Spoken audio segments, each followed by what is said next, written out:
নিকো পাজ আর্জেন্টিনার সেই তরুণ যার জন্য এখন আফসোস করছে রিয়াল মাদ্রিদের মতো ক্লাব। মেসির যোগ্য উত্তরসূরি হিসেবে যে এখনই নিজেকে প্রমাণ করেছে। মেসিকে অ্যাসিস্ট করে সে জানিয়ে দিয়েছে সামনের দিনে তার উপর নির্ভর করতে পারে আলবিসেলেস্তেরা। কথা ছিল রাজকীয় মাদ্রিদের হয়ে মাঠ মাতাবেন। ভাবা হচ্ছিল জার্মান স্নাইপার টনি ক্রুস ও লুকা মদ্রিসের যোগ্য উত্তরসূরি হিসেবে। এমন স্বপ্ন দেখেছিলেন আর্জেন্টাইন মাদ্রিদ ফ্যানেরা। দলে আসবেন তরুণ হিসেবে, কিন্তু ক্যারিয়ার শেষের অধ্যায়টি লিখবেন একজন মাদ্রিদ লিজেন্ড হিসেবে। কিন্তু সে আশার বাণী আপাতত পূরণ হচ্ছে না ফ্যানদের। ক্রুসের অবর্তমানে রিয়াল মাদ্রিদের মিডের হাল ধরেছেন বেলিংহাম, কামাভিঙ্গারা। স্বভাবতই বয়স ও পর্যাপ্ত গেম টাইমের অভাবে পাড়ি জমালেন মধ্যম সারির এক দলে। হাতে গোনা কয়েকটা ম্যাচ খেলেই প্রমাণ দিলেন কেন ফ্যানরা তাকে নিয়ে স্বপ্ন দেখতে শুরু করেছে।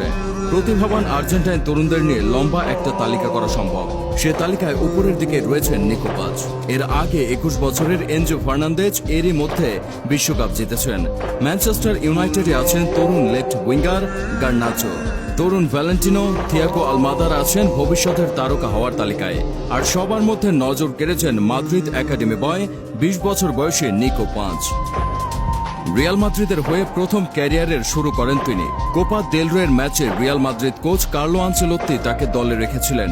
এরপর তার দিকে আসতে থাকে বাড়তি আলো। রিয়াল মাদ্রিদ থেকে গেম টাইম পাওয়ার জন্য তাকে দলে ফেরায় ইতালীয় ক্লাব এফসি কোমো। কোমোতে যোগ দিয়ে ফ্যানদের উপহার দিচ্ছেন দৃষ্টিনন্দন সব পারফরম্যান্স। কোমোতে যোগ দিয়ে ইতিমধ্যে 2024-25 সিজনে 9 ম্যাচে 1 গোল 3 অ্যাসিস্টের দেখা পান তিনি। কোমোতে 4-2-3-1 ফরমেশনে নাম্বার 10 রোলে খেলে যাচ্ছেন নিকো পাজ।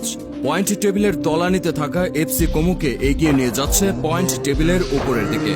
আর কোমোর এই ঊর্ধ্বগতির প্রধান কারিগর 20 বছর বয়সী আর্জেন্টাইন ইয়ংস্টার নিকো পাজ। পাজের পায়ের জাদুতেই যেন মন্ত্রমুগ্ধ ইতালীয় ক্লাবটি। অ্যাটাকিং মিডফিল্ডার হিসেবে খেললেও খেলতে পারেন রাইট উইঙ্গার ও সেন্ট্রাল মিডফিল্ডার হিসেবে। জন্মসূত্র নাগরিক ছিলেন স্পেন ও আর্জেন্টিনার, তবে নিকোর বাবা পাবলো পাজ ছিলেন আর্জেন্টিনার ফুটবলার। সেন্ট্রাল ডিফেন্সে খেলা পাবলো জাতীয় দলের জার্সিতে 14 ম্যাচ খেলেছেন আর্জেন্টিনার হয়ে 98 বিশ্বকাপ। কিন্তু আর্জেন্টিনার লিগের দীর্ঘ ক্যারিয়ার তার। স্পেনের ক্লাব রিয়াল ভালাদোলিদে খেলেছেন তিনি। সেই সূত্রে তার ছেলে নিকো পাজ জাতীয় দল হিসেবে আর্জেন্টিনাকেই বেছে নিয়েছিলেন। লিওনেল স্কালোনি মিডফিল্ড সাজাতে একে একে অনেককে দলে ডেকেছেন। নিকো ছিলেন তাদের একজন। আলবেলিস্তাদের হয়ে এক ম্যাচে খেলেছেন নিকোলাস পাজ মার্টিনেজ। এছাড়াও আর্জেন্টিনার অনূর্ধ্ব 20 দলে 3টি ম্যাচ খেলে 1টি গোল করেছেন।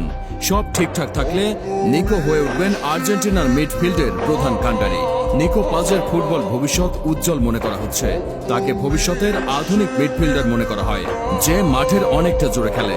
বাঁ পায়ের মিডফিল্ডার হওয়ায় তার কদর বেশি। ড্রিবলিং থেকে ফিনিশিং, লং পাস থেকে কি পাস কিংবা ক্রস থেকে থ্রু, সবকিছুতেই লিওনার্দো দা ভিঞ্চির রং তুলির মতো যেন নিখুঁত আর্জেন্টাইন ইয়ংস্টার নিকো পাজ। কি মনে করেন, নিকো কি পারবে মেসির যোগ্য উত্তরসূরি হতে?